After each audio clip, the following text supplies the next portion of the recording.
For the past 8 years, the mining town of Kirovsk, west of Luhansk in the Donbass, has endured unrelenting shelling by Ukrainian forces located a few kilometers away.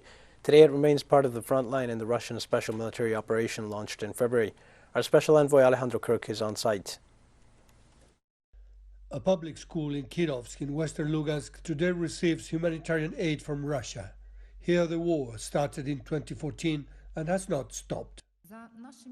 For 8 years, our people have lost relatives, lost loved ones, lost people and friends. Our people were losing their homes, losing their possessions. We all saw off our defenders of the Republic together. In 14 in particularly, since 14, schools, kindergartens, the city's swimming pool have been shelled. Ukraine has cut off our water completely. We stayed a year and a half in the city of Kirovsk. There was just no water. All these years, the shelling has been carried out precisely in the sleeping areas.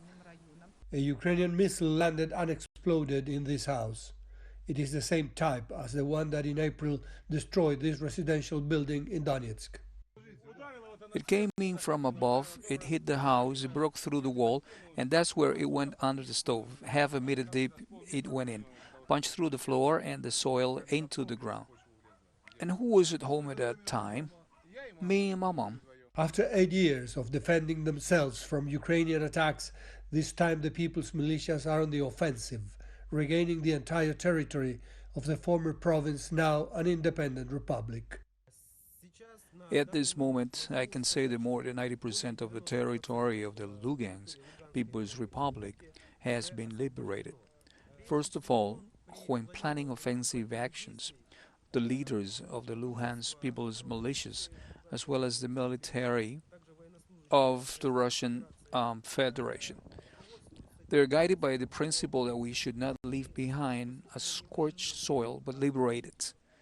Therefore, we have difficulties in advancing on all the sections of the terrain. We should not forget that the Ukrainian military have people as human shields. Mayor Sergeyevna is clear about the path to a lasting peace. Racism is not completely destroyed on the territory of Ukraine. We will probably never have peace because Nazism does not disappear on its own. It just rears its head more and more. Well, as a resident of Kirovsk, I can't even compare the brutality that was on the Ukrainian side against us in 2014 and the atrocities that they now create. Nazism, indeed, over these 8 years has grown. It seems to me it has generally enslaved Ukraine with its views, its atrocities. Well, I think until Nazism is completely destroyed, we won't have complete peace. Less than 30,000 people live in this mining town. The generous avenues and Soviet-era buildings betray a much larger project. Alejandro Kirk, Telesur, Kirovsk, Lugansk People's Republic.